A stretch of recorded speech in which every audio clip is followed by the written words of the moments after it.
todos muito bem-vindos! Vamos começar aqui o nosso encontro de hoje, o segundo dia do primeiro congresso online do Notícias, com esse forrozinho aqui de Flávio José, uma homenagem a todos os nordestinos que, assim como eu, estão sentindo falta do São João. Hoje é dia 23 de junho. Certamente, não fosse esse momento de pandemia, estaríamos curtindo o São João. Quem tá sem som? Estão me ouvindo? Estão me ouvindo?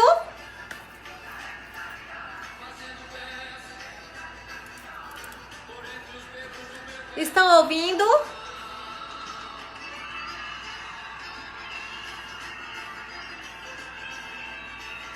Estão ouvindo? Alguém disse que não estava conseguindo ouvir. Me dá um feedback aí. Disse que estava sem som. Tá ouvindo? Muito bem. Me digam aí de onde vocês estão falando. Estão ouvindo esse sonzinho aí de Flávio José, professora Tiana Cairo, professor Kaique, professores que compõem esse congresso aqui do Notícia também e estão presentes acompanhando. Ai, me contem aí de onde vocês estão falando. Vou salvar o tema da live. Hoje falaremos sobre direito público, um recorte com direito administrativo, tá?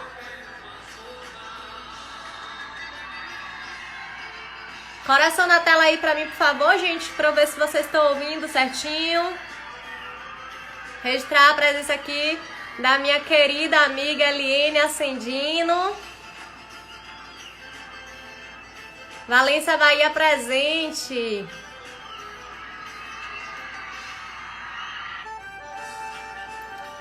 Pessoal, tô salvando aqui o tema da nossa live. Como eu disse pra vocês, hoje o nosso encontro é sobre direito público, certo? Peço para que vocês, por gentileza, enviem essa live. Tem um desenho de um aviãozinho aí perto do coração, então cliquem e enviem essa live para pelo menos 5 amigos. Isso vai fazer com que o Instagram entregue essa live para um número maior de pessoas. E também coloquem os coraçõezinhos, porque essa é a forma de eu ter o feedback de vocês para ver se vocês estão entendendo, tá certo? Bom, finalizar aqui o nosso forrozinho, né? Já feita a nossa homenagem ao São João, quero dizer que é uma honra estar aqui presente nesse congresso online do Notícias. Já estive aqui presente no Notícia fazendo uma live em uma outra oportunidade em que falamos sobre a Lei 13.979, que é a famosa lei da pandemia, e tratamos sobre mudanças que tivemos nesse cenário de pandemia sobre licitações e contratos. Mas nessa live de hoje falaremos sobre temas mais perenes. Não vou focar em temas relacionados à pandemia. O enfoque de hoje é sobre assuntos que vai cair na prova do seu concurso, independente de pandemia ou não. Como eu disse pra vocês, nosso tema é direito administrativo, tá? Então eu escolhi 3 temas pra gente fazer uma breve revisão. Falaremos aqui sobre PAD, Processo Administrativo Disciplinar, que é um tema altamente recorrente, importante, seja para quem advoga, milita na área, seja para quem presta concurso público. Falarei aqui com vocês também sobre servidor público temporário, e aí nós temos uma grande mudança de entendimento recente do STF, certo? E vamos falar também um terceiro tópico, que é sobre mandado de segurança, certo? Então, temas aqui importantíssimos. Já vi perguntando aqui se a live vai ficar salva. Depende, a live vai ficar salva se a gente conseguir bater aqui a meta de 150 pessoas no ao vivo. Então, para que isso aconteça, mandem coraçãozinho aí na tela e enviem a live para o maior número de pessoas, porque isso vai fazer com que a nossa audiência aumente. Então, vamos ficar aqui com essa meta, tá certo? Além disso, tem um presente pra vocês. Qual que é o presente, Suzana? Inclusive, deixa eu me apresentar, né? Meu nome é Suzana Andrade. Eu sou advogada, sou professora de Direito, de curso presencial e curso online também, Direito Público, e procuradora jurídica municipal. Então, fico honrada em estar aqui hoje, como eu estava dizendo, ao lado de grandes colegas de renome, extremamente competentes, para trazer um pouco de conteúdo para vocês. O presente que eu tenho para vocês é o seguinte: eu vou disponibilizar para quem está acompanhando aqui essa live no ao vivo um resumo, certo? Quase um e-book sobre processo administrativo disciplinar e outro sobre mandado de segurança. Vou disponibilizar gratuitamente. O que é que você precisa fazer para você receber? Você precisa me dizer que você quer. Então, como é que você vai fazer isso? Você vai fazer um print dessa live, tá? Você vai marcar o Notícias Concursos e você vai marcar o meu Instagram. O meu Instagram tá aqui embaixo e eu vou responder esse direct enviando para você esses 2 resumos gratuitamente. Eu fiz isso naquele último encontro que tivemos aqui, que está salvo no IGTV sobre licitações e contratos, e disponibilizei um e-book.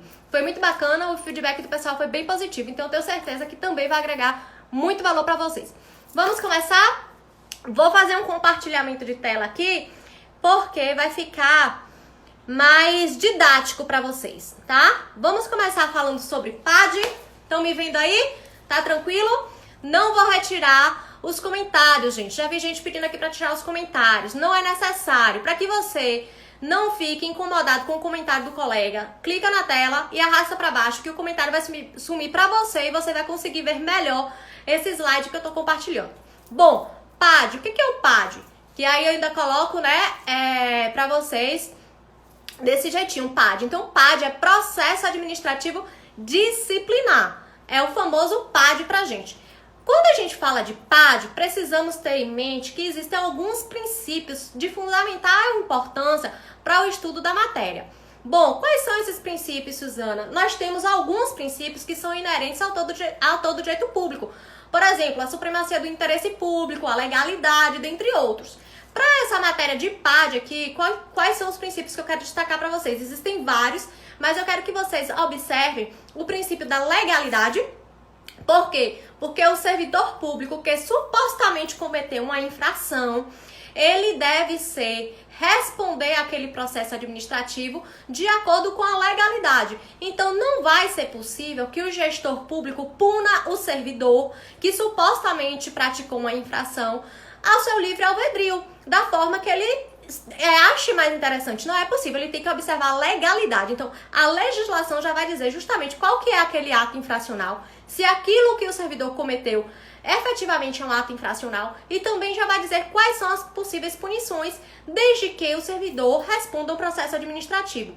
Qual que é a importância desse processo administrativo? Inclusive, eu gosto de desmistificar esse tema, porque muitos servidores, e aí quando eu faço treinamento em município, eu observo que muitos servidores olham para o PAD com um certo receio, acham que o PAD é ruim, porque vão ficar queimados, né? Como falam, queimados na cidade, não é interessante responder um processo administrativo, mas é importante que as pessoas também olhem com outro olhar. Qual que é esse outro olhar, Suzana? É atentar que, diante de um PAD, será possível demonstrar qual que é a sua real versão dos fatos, a real versão do servidor. Então, somente através de um PAD isso vai ser possível. Se não fosse determinante, né? Se não fosse realmente necessário o PAD, o gestor poderia punir de forma pessoal, inclusive, sem atentar ao princípio da impessoalidade.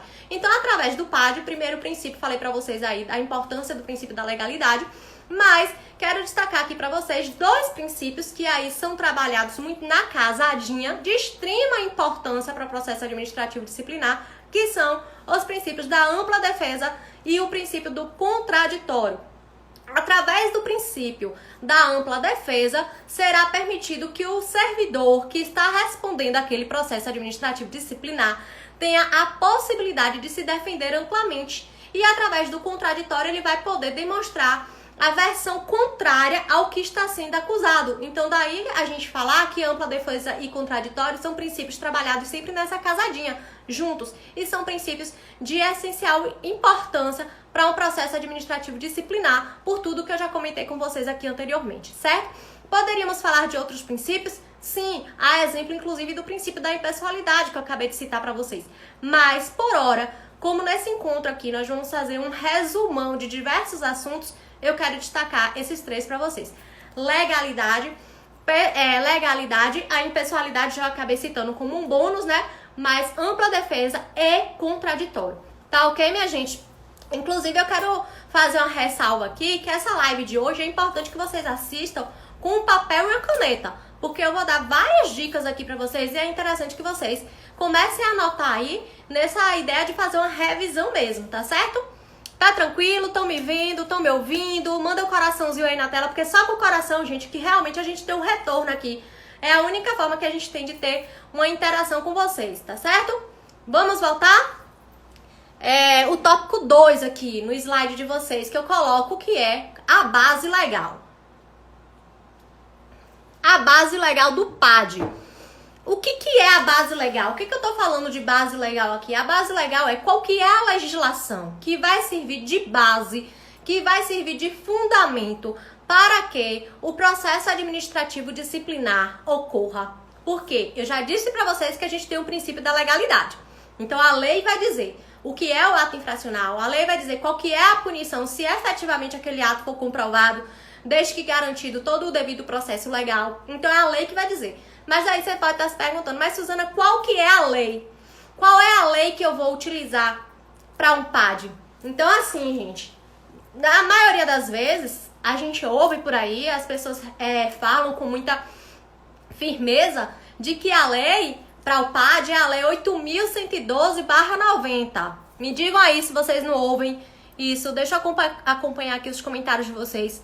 Não é assim que vocês ouvem? Que a lei que vai discutir PAD é a lei 8.112/90. Me diga isso, não é isso?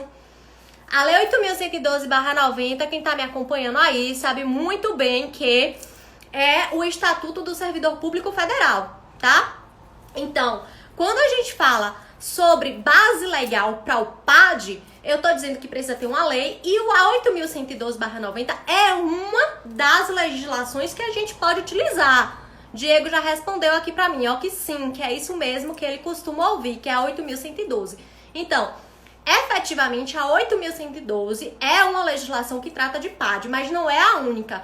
E nesse ponto aqui, anota, pelo amor de Deus, no caderno de vocês. Pelo amor de Deus, anota isso aí no caderno de vocês, porque isso realmente eu vejo com muita frequência. A 8.112 é apenas uma das legislações. Então, se você estiver trabalhando em um concurso público estadual, em um concurso público municipal, vocês vão ter que ter cautela e vão ter que observar qual que é a legislação daquele ente específico que regulamenta o PAD.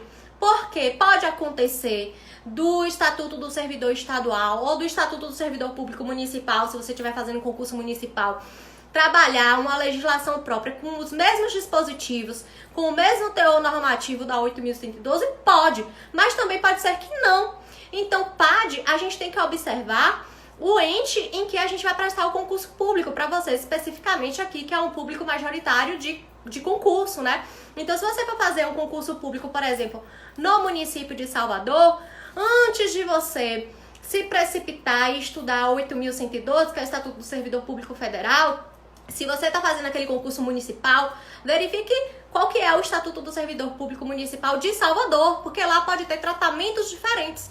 Então, o primeiro ponto é esse. No tocante à base legal, primeiro ponto referente a esse item 2, né, que a gente está tratando aqui. No tocante à base legal, nós trabalhamos com a 8.112, sim, efetivamente trabalhamos com a 8.112, mas lembrando que a 8.112 é Estatuto do Servidor Público Federal. Então, toda cautela, pelo amor de Deus, não vai achar que o que está na 8.112 vai servir para todos os outros concursos que você vai fazer na vida. Não, na prática, como eu disse para vocês, nós verificamos que muitas legislações estaduais e municipais utilizam do mesmo trecho, do mesmo texto da 8.112, mas é importante ter cautela e observar, tá certo? Gente, eu tô achando que essa luz ficou tão estourada aqui em mim, que eu tô super branca. Espero que estejam... Acho que agora melhorou. Acho que tinha que dar um clique aqui na tela. Acho que agora melhorou. Pronto. Vamos retomar? Então, falei sobre princípios, falei de legalidade, falei da impessoalidade, acabei citando impessoalidade, ampla defesa, contraditório. Estou falando para vocês agora sobre base legal, ou seja, qual que é o fundamento. Não é legal de bom não, tá, gente? Legal de lei.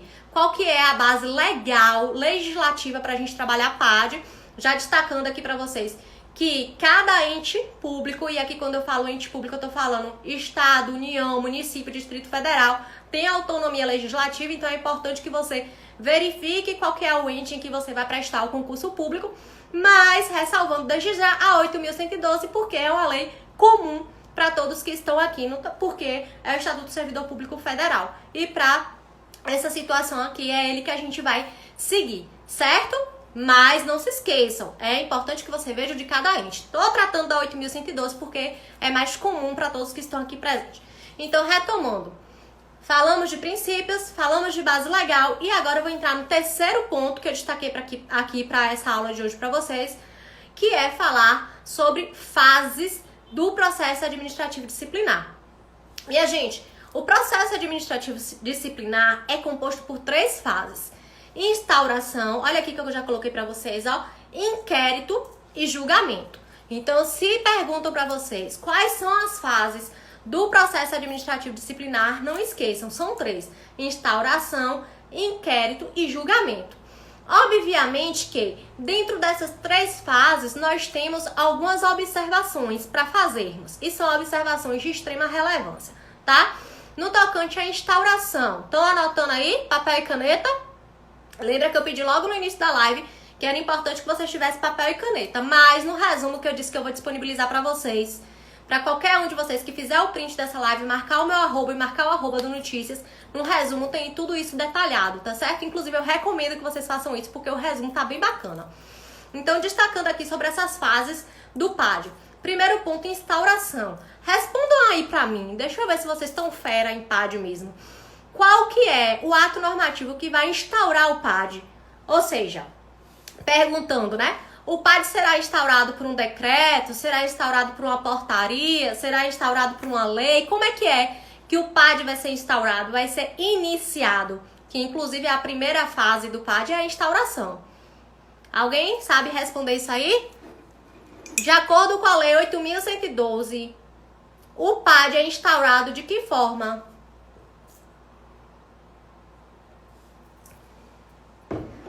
Bora, minha gente, animação!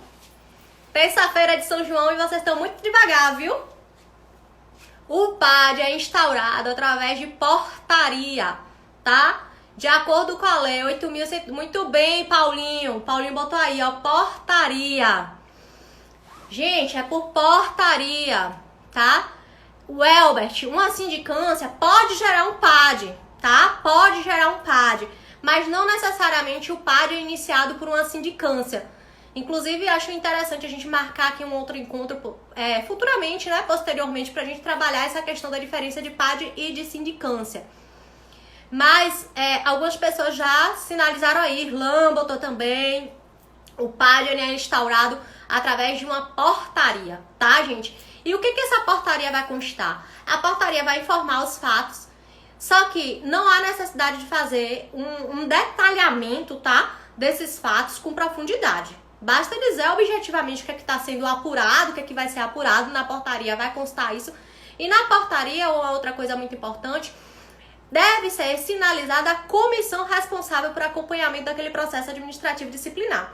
Porque o PAD vai precisar de uma comissão. Então vamos trabalhar aqui na esfera municipal. Na esfera municipal, não é o prefeito que vai instaurar a portaria, que vai fazer o inquérito, que vai fazer o julgamento. Não é o prefeito, tá? É uma comissão. Agora, lembre, verifique no ente em que você está prestando concurso público como é que essa comissão é composta. Pela 8.112, a comissão será composta por 3 servidores ocupantes de cargo efetivo. 3 servidores, 3. E existem algumas ressalvas. Esses servidores, por exemplo, não podem ser parente, né, de até 3º grau, muito menos cônjuge, muito menos companheiro. Então, são ressalvas para a constituição dessa comissão. E na portaria, quem instaurou o PAD, é necessário que já conste lá qual que é essa comissão, tá? Então, primeira fase é a instauração do PAD. Então, é incorreto dizer que portaria é fase de PAD. Não, a portaria é o ato pelo qual o PAD será instaurado. A fase é instauração, tá certo? Olha que eu já falei aqui, né? O que é que tem que constar na portaria. Já falei para vocês aqui um pouquinho sobre a comissão, que já vai constar também a informação sobre a comissão responsável pelo acompanhamento daquele PAD. E agora eu vou dar sequência para a segunda fase do PAD. A segunda fase do PAD é justamente um inquérito. E o inquérito, minha gente, é o momento em que você vai ter a produção de provas, em que você vai ter a defesa do servidor, certo? Então, como é que o inquérito é dividido? O inquérito também tem 3 momentos. Então, o primeiro momento é a produção de provas. Inclusive, dentro do inquérito, a gente pode utilizar a prova emprestada. O que é uma prova emprestada? Vamos imaginar que aquele servidor que está respondendo a um PAD também já responde a um processo judicial sobre o mesmo tema. E aquele processo judicial tem provas afins que se relacionam. Então, aquelas provas que estão lá no processo judicial pode ser emprestada para o processo administrativo disciplinar sem problema algum. Então, na fase do inquérito, a gente tem primeiro a produção de provas. Depois da produção de provas, o que a gente vai ter? A defesa do acusado, a defesa do servidor acusado. Porque lembre-se bem, a pessoa que está respondendo a um PAD não quer dizer que ela é culpada. Ela está tendo a oportunidade de se defender, ela está sendo acusada de uma infração. Então, ela vai apresentar a defesa dela. E o exercício de apresentação da defesa é exatamente o momento em que a gente vai ter a aplicação do princípio da ampla defesa e do contraditório. É o momento real, né, que a gente vai ter mais palpável esses princípios dentro de um PAD. Então, o servidor vai ter a oportunidade de apresentar a defesa dele. Passado esse momento da defesa, observem que a gente ainda está na fase do inquérito, a gente vai ter a comissão responsável por esse processo elaborando o parecer, que é um parecer como a título de relatório conclusivo. E vamos lembrar o seguinte, esse relatório da comissão não é um relatório vinculante, no sentido de que a autoridade tenha que estar obrigada, tenha que estar vinculada a seguir o que a comissão está dizendo. Não, a autoridade, ao final, quando for fazer o julgamento, ela pode sim discordar do relatório da comissão, discordar da conclusão da comissão, sinalizando, por exemplo, que a conclusão da comissão é incompatível com as provas que estão nos autos. Então, no julgamento, a gente pode ter uma decisão diferente da decisão do relatório da comissão. Tá tranquilo até aí? Tô falando rápido demais? Me digam. Tô dando uma acelerada porque a gente tem mais 2 assuntos para trabalhar aqui. Bota um coração aí na tela para ver se vocês estão acompanhando. Gente, segura o coração aí para ver se tá acompanhando.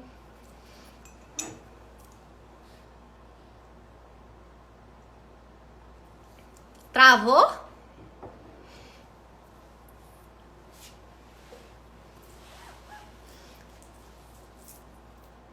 Coração, minha gente, coração aí na tela para eu poder ver se vocês estão acompanhando. Pronto, vou retomar aqui então, certo? Então, observe que a gente já falou aqui sobre os princípios de PAD, falamos da base legal, falamos agora sobre as fases, destacando que tem a instauração, que se dá através da portaria, falei agora do inquérito, que é o momento em que teremos a produção de provas, que teremos, após a produção de provas, a defesa do servidor que está sendo acusado. Após a defesa do servidor acusado, a gente vai ter o relatório da comissão responsável por esse processo administrativo. Beleza? Passado isso, passado o inquérito, o que a gente vai ter agora? O julgamento do PAD. O famigerado julgamento, tá? O famoso julgamento, que é a parte em que os servidores mais temem. O julgamento, minha gente, não é feito pela comissão. O julgamento é feito pela autoridade competente. Então, na prática, o que vai acontecer? A comissão vai encaminhar para a autoridade competente o relatório que vai constar toda a produção de provas, que vai constar um resumo dos fatos, vai constar o motivo pelo qual ela entende daquela forma, ela opina daquela forma, e aí sim a autoridade competente vai julgar o PAD no sentido de acolher, como eu estava dizendo aqui para vocês, o relatório da comissão ou discordar do relatório da comissão, tá? Obviamente que discordando tem que ser, essa discordância tem que ser feita de uma forma muito fundamentada, né? Justificando-se, sobretudo, em razão da contradição entre o que a comissão interpretou, entre o que a comissão entendeu por conclusivo, com as provas que estão naqueles autos, certo? Do julgamento, pode ter recurso? Respondam aí pra mim. Pode ter recurso em matéria de PAD? Administrativamente, a gente pode ter recurso, então vamos imaginar que a autoridade competente, no caso concreto, é o prefeito municipal, e o prefeito municipal entendeu pela aplicação da pena de advertência, por exemplo, que é uma pena super leve, né? Não é advertência em face do servidor. O servidor, inconformado com aquele julgado, ele pode recorrer dizendo, por exemplo, não, nessa situação aí não é nem para ter advertência. Muito bem, pode. A galera tá botando aqui que pode, isso mesmo, a gente pode. Agora o que eu quero botar um destaque aqui bem grande pra vocês, ó, porque ontem vocês tiveram um encontro com o penal, né? E em penal, a gente estuda na faculdade que existe um princípio chamado de reformatio impégios, né? Que não pode reformar para prejudicar o réu, ou seja, o recurso não pode servir de prejuízo. Agora aqui na nossa matéria de direito administrativo, a reforma na matéria de processo administrativo em sede de recurso pode ser, inclusive, para agravar a pena. Então, o servidor que recorreu porque teve aplicado a pena de advertência, depois, na análise do recurso dele, pode ser aplicado a pena de demissão, por exemplo, tá? Desde que fundamentado, obviamente. Então, o recurso em sede de PAD pode prejudicar ainda mais a vida do servidor, certo? Eu só quero fazer um destaque aqui para vocês. Recurso em PAD é diferente de revisão do PAD. Revisão do PAD é quando surgem novas provas. E aí, na fase de revisão, havendo a revisão, não pode ter revisão para prejudicar o servidor. Mas em sede de recurso, o recurso pode sim vir a prejudicar o servidor. Tá tranquilo até aqui? Gostam de falar de PAD? PAD é um tema sempre muito atual, né? O que eu quero chamar a atenção para vocês, não tá aqui no meu resuminho, tá? Nesse resuminho em que eu destaquei para vocês pontos mais relevantes, mas o que eu quero destacar? Num PAD, a presença do advogado não é obrigatória, então o próprio servidor pode fazer sua defesa.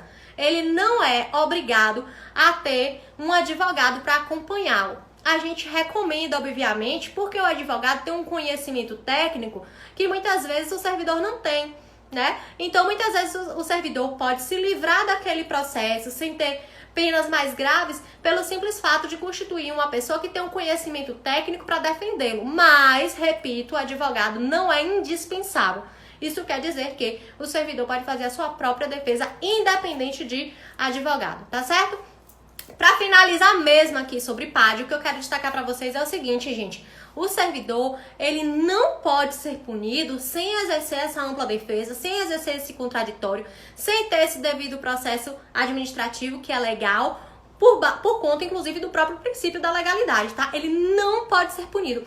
E aqui eu chamo a atenção de vocês e solicito toda a cautela, sobretudo para quem trabalha em município, quem é servidor de município. Tem servidor público aqui me acompanhando? Me diga aí se tem servidor público me acompanhando. E se tiver, já me responde o seguinte.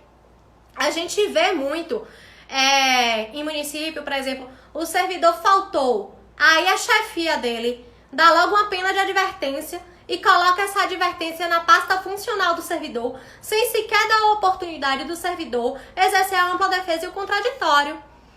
Gigli Alessandra tá dizendo aqui que ela é servidora. Paulinho tá dizendo que é servidor. Me digam aí, vocês não já ouviram relatos como esse, não? Do servidor não ter a oportunidade e ter aquela anotação daquela punição na pasta funcional do servidor, na ficha cadastral do servidor, o que pode prejudicá-la para outras situações. Então, isso não pode acontecer, gente. Qualquer punição que o servidor venha a sofrer em razão de algum ato infracional que ele pratique, deve ocorrer precedida de um PAD, porque o servidor não pode ser privado do exercício da ampla defesa e do contraditório. Beleza? Posso seguir aqui com outros temas? Então, sobre PAD, destaquei esses temas aí de relevância, princípios, base legal, fases, trabalhando essas fases aí da instauração, do inquérito e do julgamento e das nuances que cada fase dessa tem aqui em sede de processo administrativo disciplinar, tá bom? Eu me comprometo com vocês, inclusive de em outro momento retornar, ou até fazer no meu Instagram mesmo, uma live específica sobre PAD e sindicância, porque é uma outra confusão que acontece muito. Inclusive a própria Lei 8.112 tem um artigo em que ela confunde a situação de sindicância. Consta como sindicância algo que não deveria ser, mas isso é tema para uma outra live, tá bom? Sobre PAD, a gente vai finalizando por aqui. E agora eu quero falar com vocês sobre mandado de segurança, que é um outro tema também muito atual. E sobretudo nesse momento de pandemia, o mandado de segurança tem sido muito utilizado, né, no dia a dia. Mas em sede de concurso público ele nunca deixou de ter importância. Sempre foi muito importante e não vai ser diferente. Então, eu trouxe esse tema pra gente trabalhar, mandado de segurança. Faça favor pra mim. Já enviaram aí? Tocantins, muito obrigada. Tocantins, alerta, tá dizendo que tá muito show a live. Caetano, muito obrigada. Alessandra, muito obrigada. Gente, esse feedback de vocês é muito importante. Como eu disse pra vocês, a gente tem uma meta aqui pra deixar essa live salva. Então coloque o coração na tela e encaminhe essa live aí para o maior número de pessoas possível, porque somente assim a gente consegue entregar essa live para mais pessoas. E não esqueçam, faça um print, marca meu Instagram que tá aqui na tela pra vocês, que é o @advogada Suzana Andrade. Marca também o Notícias Concursos, porque essa marcação a gente vai devolver, responder, premiando vocês com um resumo sobre mandado de segurança e um resumo sobre PAD, tá certo? Então finalizamos o tema de PAD e vamos agora falar sobre mandado de segurança. Galera de Belo Horizonte em peso aqui, né? Tô vendo aí as mensagens de vocês. Ceará, mais Belo Horizonte. Muito obrigada, Alessandra. A Adriele tá dizendo que tá fazendo um resumo de tudo. Adriele, eu quero ver seu resumo, hein? Faz um stories com a foto desse resumo aí, me marca que eu quero ver esse resumo. Show de bola. Maceió, Alagoas, meu Nordeste tá aqui fazendo presença. Rio Grande do Norte, Salvador, Bahia. Olha a Bahia. Sou baiana, viu, gente? Aracaju, aqui pertinho. Vamos seguindo. Mandado de segurança. Salvador, Bahia. Tem mais Bahia aqui? Muito bem. E Piauí, Bahia. Olha, Piauí. Já morei em Piauí. Igor Macedo. Não lembro de conhecer Igor Macedo, mas já morei em Piauí, estudei em Piauí. Vamos nessa. Gente, mandado de segurança é um remédio constitucional. Primeiro, de cara lá, o que eu quero chamar a atenção pra vocês é que o correto é falar mandado de segurança. Mandado com D. Porque a gente vê as pessoas errando com muita frequência, chamando mandato com T de segurança. Isso está incorreto. Mandato, quem tem é o prefeito, quem tem é o presidente. Aqui a gente está falando sobre mandado com D de segurança. Vários pontos pra gente falar sobre mandado de segurança. O primeiro deles que eu quero trazer pra vocês é que o mandado de segurança é um remédio constitucional e é uma cláusula pétrea. Remédio constitucional está ali previsto na Constituição Federal, certo? Assim como é habeas corpus, assim como é habeas data, e é considerado um remédio constitucional. E por que é cláusula pétrea? Quais são os reflexos dos direitos que a gente compreende como cláusula pétrea, que está ali maciçamente presente no artigo 5º da Constituição Federal? São aqueles direitos que uma emenda constitucional, por exemplo, não vai retirar o direito do cidadão, certo? Então, o mandado de segurança é uma cláusula pétrea, ele não vai ser retirado por nenhuma emenda constitucional. Depois eu volto aqui para ver os comentários de vocês. Vou seguindo aqui, tá bom? Porque senão a gente não consegue ter tempo. Então, quando eu for finalizando, eu dou uma olhada nos comentários e a gente interage um pouco mais. Então, mandado de segurança é um remédio constitucional e é uma cláusula pétrea, tá? Primeiro ponto. Segundo ponto, quem tá anotando aí, a colega que tá anotando, que vai mostrar esse resumo pra gente depois. O mandado de segurança, ele é de aplicação subsidiária. Suzana, pelo amor de Deus, o que é isso? Por que de aplicação subsidiária? Porque, minha gente, a própria Constituição diz pra gente que o mandado de segurança, ele só vai ser cabível quando não for situação da gente aplicar um habeas corpus ou um habeas data.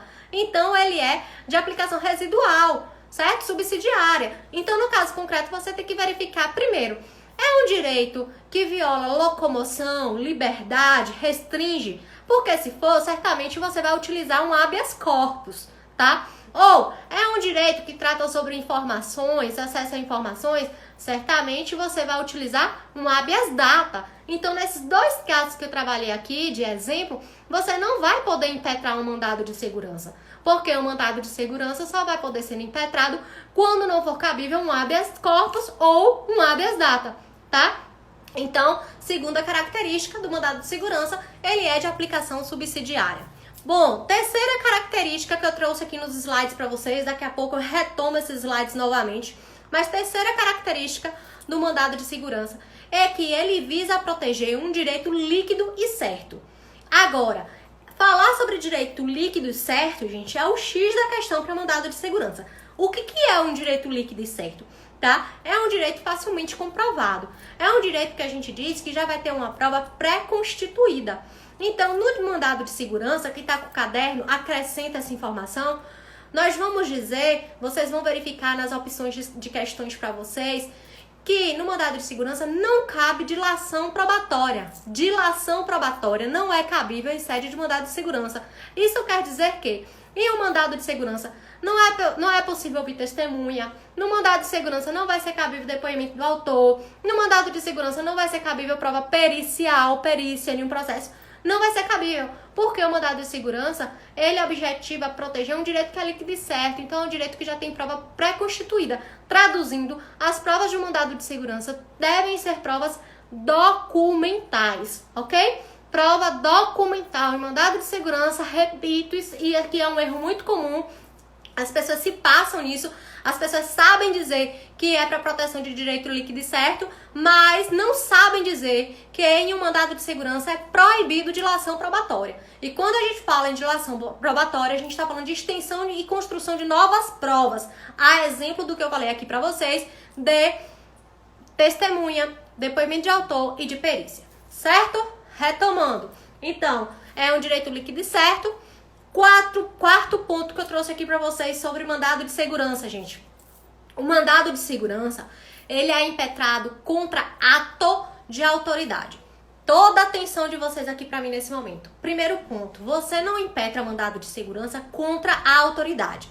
Você não vai impetrar seu mandado de segurança contra o prefeito, contra o presidente, contra o secretário. Não, o mandado de segurança é impetrado contra ato de autoridade. Então, na peça do mandado de segurança, tem que constar que é contra ato do prefeito que violou tal direito, contra ato do secretário que violou tal direito. E aí, no caso concreto, diversas situações podem ser objeto, deixa eu ver aqui o tempo, tá tranquilo, podem ser objeto de mandado de segurança. Por exemplo, você foi aprovado em um concurso público e o prefeito do município, do concurso público municipal que você fez, preteriu a sua convocação, não lhe convocou, não observou a ordem classificatória e chamou um candidato que estava atrás de você, sendo que deveria chamar você. Nesse caso concreto, tem um direito líquido e certo? Tem. São provas pré-constituídas? Sim. Você tem como comprovar a nomeação daquela pessoa que estava posterior a você. Você tem que comprovar o ato que gerou aquela classificação, que homologou aquele concurso, que mostra qual era a posição que você estava.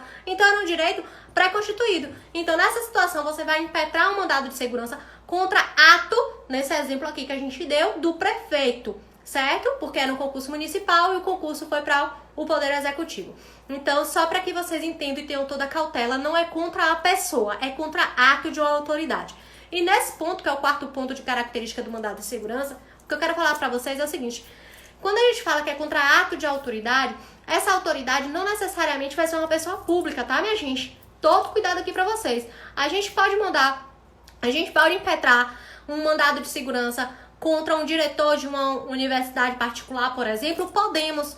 Por quê? Porque a universidade particular, porque a faculdade particular, muito embora não seja pública, ela está ali exercendo um serviço público, tá? Porque a educação é um serviço compreendido como público. Então, a gente pode impetrar, sim, mandado de segurança contra particular que esteja em exercício de funções ou serviços públicos. Então, essa é um outro ponto que a gente precisa atentar em sede de mandado de segurança. Dando continuidade, tá tranquilo? Enquanto eu bebo minha água aí, me dá um feedback. Estão entendendo? Alguma dúvida sobre esse assunto? Coração na tela. Cleiton diz que tá ok, Aldeni tá ok. Coraçãozinho na tela, minha gente, pra eu ver aqui se tá tranquilo pra vocês. Paulinho colocou aqui, ó, não pode ser mudado. Certamente esse comentário de Paulinho foi quando eu estava falando que o mandado de segurança é uma cláusula pétrea. Exatamente, por ser cláusula pétrea, ele não vai ser mudado nem por emenda constitucional, no sentido de ser restringido ou retirado, né? É uma cláusula pétrea. Manda aí um coração pra mim. Que a gente merece, viu? Dia 23, período de São João, a gente tá aqui estudando. Todo mundo que estiver aqui presente, com certeza, vai passar no concurso público que almeja, é só uma questão de tempo, até porque essa dedicação de vocês certamente vai ser recompensada. Eu fico muito feliz em ver essa quantidade de pessoas aqui nesse ao vivo, né? Uma sala muito mais que cheia, se a gente estivesse falando aqui no presencial, pessoas que estão dedicadas e comprometidas com o futuro que desejam. E é isso aí, minha gente. Coração na tela, vamos seguindo. Bom, então eu falei pra vocês, remédio constitucional, cláusula pétrea, aplicação subsidiária, porque ele vai ser utilizado apenas quando não couber habeas corpus ou habeas data, é contra ato de autoridade coatora, foi o último ponto que eu expliquei aqui pra vocês, e o item 5 que eu ressalvei sobre mandado de segurança é o prazo para aplicação do mandado de segurança, na verdade o prazo para impetração, e nesse ponto eu quero chamar uma outra atenção de vocês. Tem gente que fala assim, ó, é incorreto, tá? Tecnicamente é incorreto. Tem gente que fala assim, ó, mandado de segurança vai ser interposto, ou mandado de segurança vai ser apresentado. Não, o verbo correto para mandado de segurança é impetrado. Então, mandado de segurança é impetrado. Então, qual que é o prazo para que o mandado de segurança seja impetrado? Um prazo de 120 dias, tá? Do conhecimento do ato que vai ser impugnado. É o prazo de 120 dias e esse prazo é um prazo decadencial, tá? Sobre prazo, existem várias outras ressalvas que não cabe a gente discutir aqui nesse momento, mas por hora essa informação é a informação que mais cai com frequência mesmo nos concursos no tocante ao prazo. Não são 4 meses, não são mais uma quantidade maior de dias, são 120 dias de quando, porque isso é importante, do conhecimento. Então, quando a pessoa tomou conhecimento que aquele ato que está sendo impugnado, qual que é o ato que está sendo impugnado? O ato que foi praticado por uma autoridade que está violando um direito líquido e certo ou que está ameaçando um direito líquido e certo de ser violado. Então, aí é o prazo de 120 dias para, relembra vocês, o verbo correto, impetrar o mandado de segurança, tá? Quanto, minha gente, é o item 6 que eu coloquei aqui para vocês. Item 6, quanto à competência. No tocante à competência, eu estou me referindo aqui exatamente ao julgamento. Inclusive, eu coloquei aqui, né, competência de julgamento. Então, quem que vai ser o órgão que vai julgar? A gente sabe que é o Poder Judiciário, que vai julgar o mandado de segurança. Bom, eu sei que é o Poder Judiciário, mas eu vou impetrar o meu mandado de segurança numa justiça comum, numa justiça especializada, numa justiça federal, no Supremo Tribunal Federal. Para onde é que vai ser endereçado? Então, qual que é o órgão competente por esse julgamento? Então, aqui nesse caso, infelizmente, vai ter que decorar mesmo, tá? Vai ter que pegar a Constituição e vai ter que decorar. Lá no artigo 102 em diante, começa a trazer quais são as autoridades competentes para cada situação. Por exemplo, ato do presidente da República que vai ser impugnado. Então, o presidente da República está praticando um ato que viola um direito líquido e certo e que você verifica naquele caso concreto a possibilidade de impetrar um MS, um mandado de segurança. Então, nessa situação, a própria Constituição Federal diz que é o STF que vai julgar o mandado de segurança impetrado contra ato do presidente. Ato do Tribunal de Contas da União, quem vai julgar? O STF também. Ato do prefeito, aí é o juiz de primeiro grau. Então, tem que analisar ali para cada situação qual que vai ser o julgamento, a competência para julgamento, e a Constituição já traz esses casos. No resuminho que eu fiz para vocês, que quem fizer o print, marcar o meu arroba do Instagram, marcar o arroba do Notícias Concurso, vai receber gratuitamente. Eu já coloquei lá no resumo todos os artigos específicos para cada caso, certo? E dando seguimento aqui, para finalizar, mandado de segurança, que eu quero falar com vocês é sobre a base legal. Então, isso aqui é muito importante, sabe por quê? Porque tem pessoas que acham que para tratar sobre mandado de segurança basta ver o artigo 5º da Constituição Federal. E não é assim. O mandado de segurança tem lei própria, tem lei específica e tem vários requisitos específicos diferentes do Código de Processo Civil. Então, para você responder com mais firmeza questões relacionadas ao mandado de segurança, recomendo fortemente, leia a Lei de Mandado de Segurança. Inclusive, eu já postei aqui para vocês no resumo a Lei 12.016 de 2009, que é uma lei que trata especificamente sobre mandado de segurança. Então, portanto, para tratar sobre mandado de segurança, a base legal que nós vamos ter, artigo 5º da Constituição e a própria Lei do Mandado de Segurança, obviamente utilizaremos o Código de Processo Civil, mas em caráter subsidiário. Tá tranquilo, minha gente? Eu não tô vendo esse coração subir, não tô sabendo se vocês estão gostando, se vocês estão entendendo. Porque agora eu já quero partir para o terceiro ponto.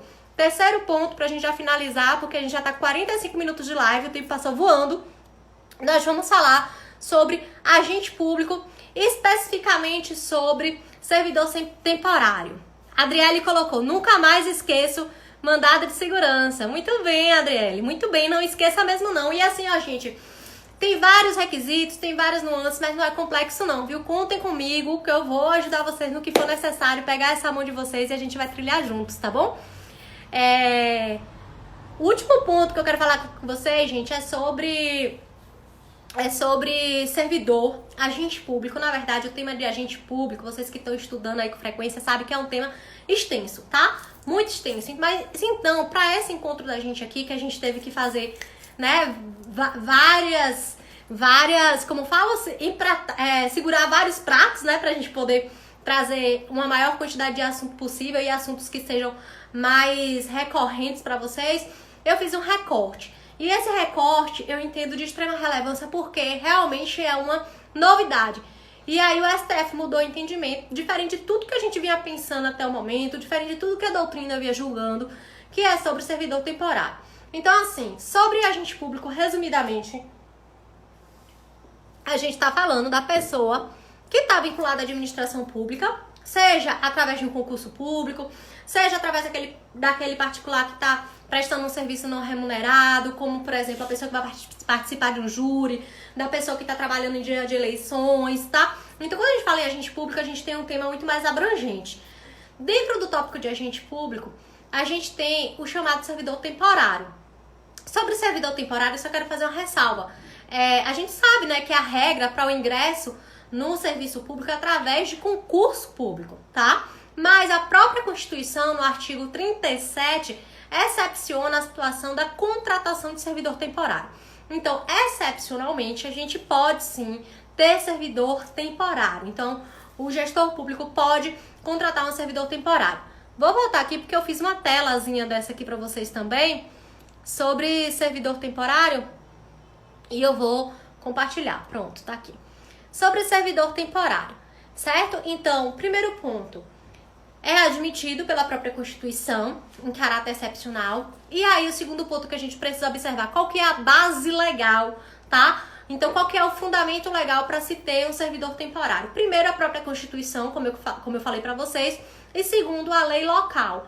Então, o Estado vai ter sua lei, o município vai ter sua lei. Para existir a contratação de servidor temporário, é necessário que exista uma lei própria daquele ente público tratando sobre o tema. Sem essa lei, não é possível fazer a contratação, porque a própria Constituição diz que a lei irá dispor sobre os casos que podem ser aplicados àquele tipo de contratação. Então, é necessário que exista essa lei própria. Então, nos municípios que vocês moram, por exemplo, procurem saber assim, ó, deixa eu ver qual que é a lei de temporários, a gente costuma chamar assim de lei de temporários, para verificar o que se justifica aquelas pessoas que estão ali no serviço público, que não passarem o concurso público e estão contratados.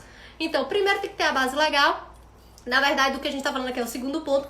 Terceiro, tem que observar os requisitos. Então, essa legislação local vai dizer quais são os requisitos, dos quais, já destaco aqui para vocês, o excepcional interesse público e o caráter temporário da função.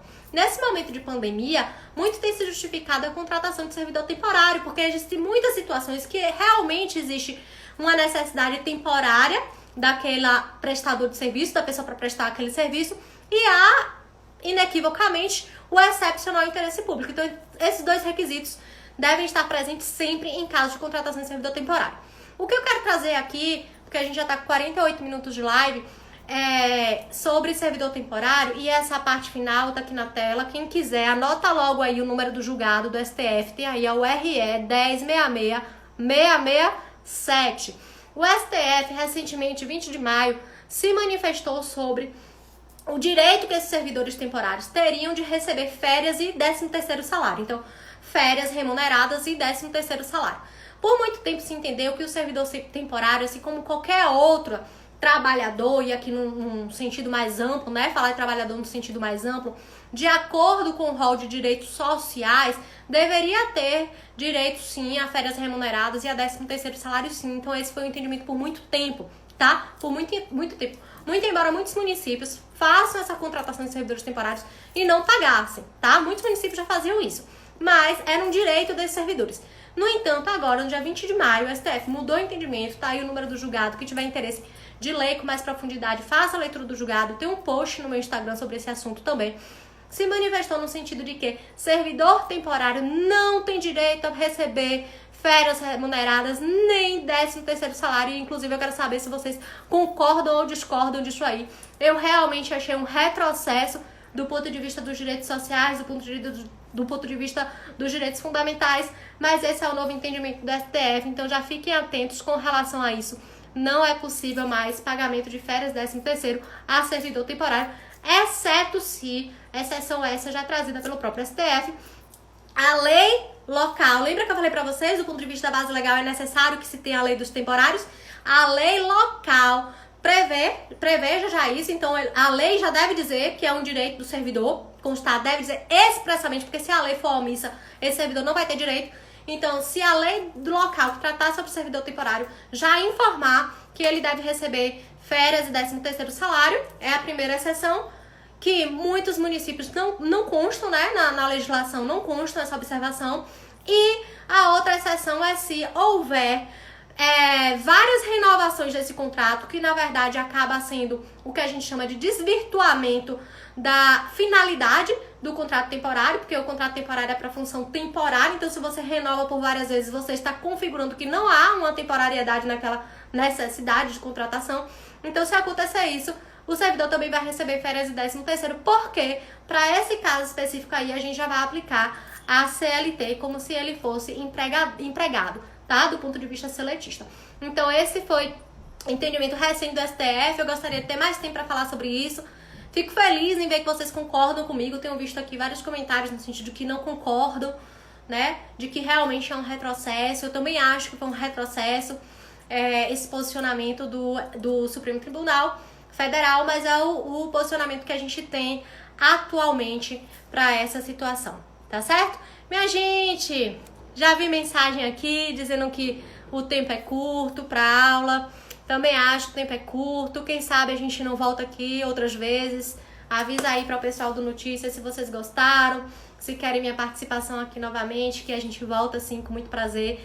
Quero entregar para você esse resumo que eu fiz aí sobre o processo administrativo disciplinar e o resumo também de mandado de segurança. Tem várias observações, gente. O resumo tá em tópicos, mas eu já coloquei vários artigos que vocês precisam ler. Tá bem amarradinho. Eu quero dar para vocês esse resumo. É só fazer o print, marcar meu Instagram, @advogadasusanandrade, marcar a galera aqui do @noticiasconcursos, que eu vou responder o seu direct com esse material. Deixo aqui o convite para que vocês me sigam lá no Instagram, conheçam meu trabalho. Eu tô sempre produzindo conteúdo através de live também. E eu também tenho um canal no Telegram só sobre direito público, que é a comunidade do direito público, que é uma comunidade exclusiva dos amantes do direito público, e vai ser uma satisfação imensa ter a sua participação por lá também. Se tiver interesse, também me manda um direct que eu envio o link para você acessar aqui. O acesso desse nosso canal também é totalmente gratuito, tá certo? Minha gente, um grande beijo pra vocês. Alguma dúvida? Infelizmente não tem como a gente acompanhar todos os comentários aqui.